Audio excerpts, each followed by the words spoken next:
Sky Squad, we are back to our regularly scheduled programming, and of course, we got to talk the news. So, this beef between Tamar and Kandi is still going on, baby. Still going on. And do y'all know, I think that they have a tour date together coming up this weekend? Oh, yes. Oh, yes. So, I wonder what's going to be going on behind the scenes. Everybody better have security with them, okay? So let's take things over to our friends over at the Neighborhood Talk to find out exactly what is happening betwixt the two of them now. All right, so look, somebody brought up this clip back from the Pillow Talk days, right? Y'all recall Peter and Todd getting into it, right? And I feel like Peter at that point also said something to Todd about you know what it is, okay? Indicating basically that the women stay with the women's arguments and the men, if the men get involved, it turns into something else. And it did. But anyway, a I'm assuming it's a Twitter user said, y'all know if a dude came up and said, you know what it is when you and his girl are arguing, you would think the same way Tamar did. Heck, even Kandi thought Peter was wrong, and all he did was say they were acting strange. So let's keep it a buck now. So you guys may recall a little bit of the scene from back in the day, right? No, for real. No, Here comes Peter bucking up his chest. So y'all remember that, right? So Kandi says Todd didn't walk up on her though. You're making up narratives. He was pulling me away. But the person isn't technically making up a narrative. This is the narrative that Tamar gave to us. That he walked up on her and said, you know what it is. Y'all know, listen. I just honestly, I can't picture Todd doing that. I just can't see it. I can't see it. I know Tamar said it. I know Kandi denying it, but it just don't seem like his personality, right? Okay. So anyway, Tamar says, at some point, you need to get help for the lies you tell. It really makes no sense at this point. Just own it, apologize, and move on. Y'all sat there and made a whole skit up. It happened. You can't change it. Y'all are bullies, and you just tried to bully someone that don't care. Now,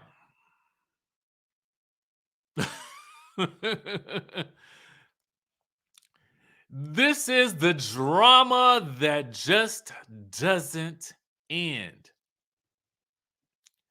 It really don't. It don't end. It don't end. It don't end. And the commenters are definitely split down the middle. Okay? One commenter said, well, why Todd had to pull her away if it didn't go down how Tamar said? Another one said Kandi triggers something in them, but that's on them, not her. You can't keep using folks as an excuse to be negative, especially when keep saying you changed. It's the same BS over and over again, and it has stopped nothing. Let me know in the chat, who do you believe?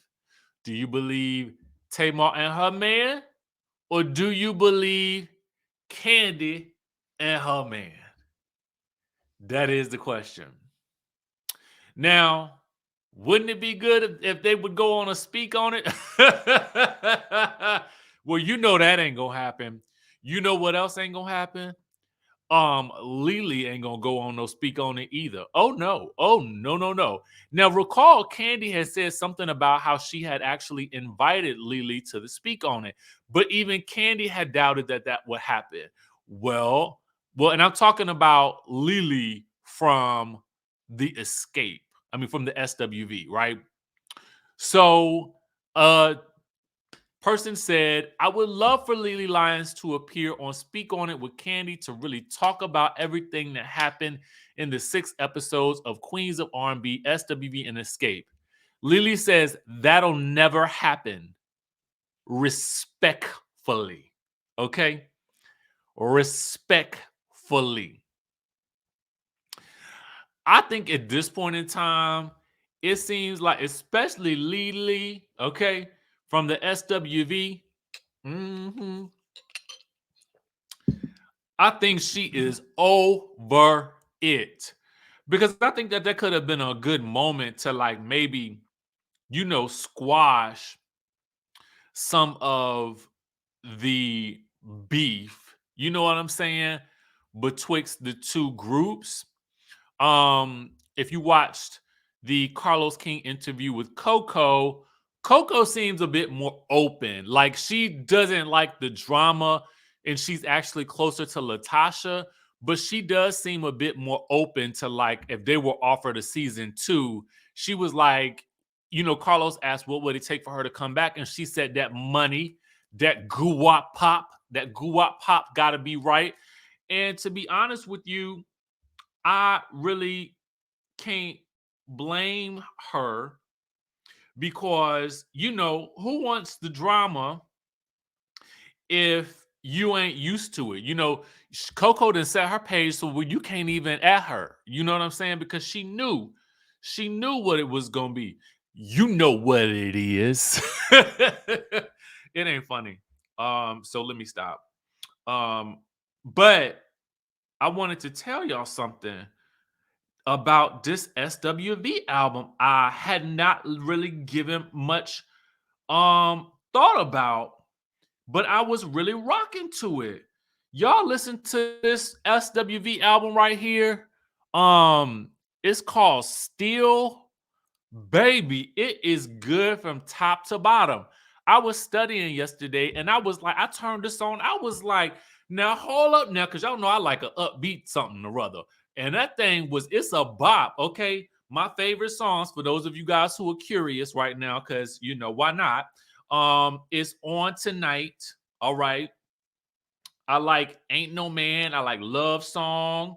I like MCE, Man Crush Every Day.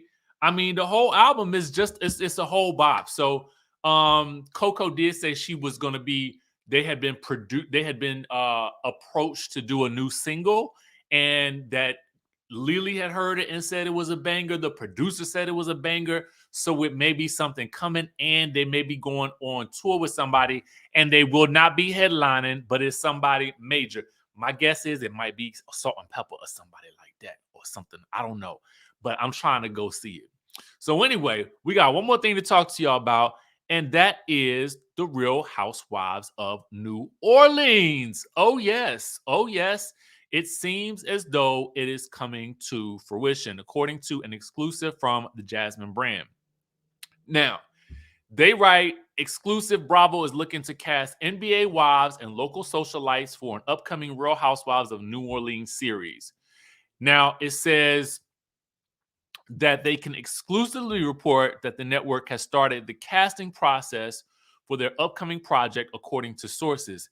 The network is looking specifically for NBA wives from the New Orleans Pelicans and local well-known socialites to join the franchise. As of now, no one has signed on yet to be a part of the show. The network is reportedly still in the planning phase as they continue to work on casting.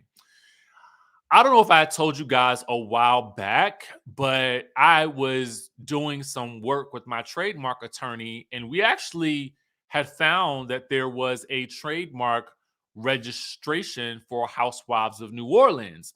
I don't know how many of you guys caught that when I said it. I didn't know what it meant because at that point in time, people can be just, if you have a business and you started your business, you've created your logo, similar to the Reasonably Shady thing, as Giselle indicates, she and Robin are fighting for that name when she was on Watch What Happens Live. Then you're doing the right thing because you want to trademark it just so you own what's yours, right? Everything you do, you wanna trademark it because, again, it's just about ownership. And so it was interesting to see that somebody had trademarked or had registered the trademark for Housewives of New Orleans. Now, it didn't say Real Housewives of New Orleans. It said Housewives of New Orleans. So I wonder if there will be any issues with that as things move forward. However, I do think that New Orleans is the perfect city for it. But it's interesting that they're looking for NBA wives. I mean, a missed opportunity for basketball wives, maybe? Or do you think that the women's will be more likely or inclined to want to do housewives versus basketball wives? I think that check might be a little different, but I don't know. I don't know. Anyway, so we'll see what comes of that. We've already got several shows, that are currently filming. Dubai is back filming. I know that we could do with another cast of, brown skin women. You know what I'm saying?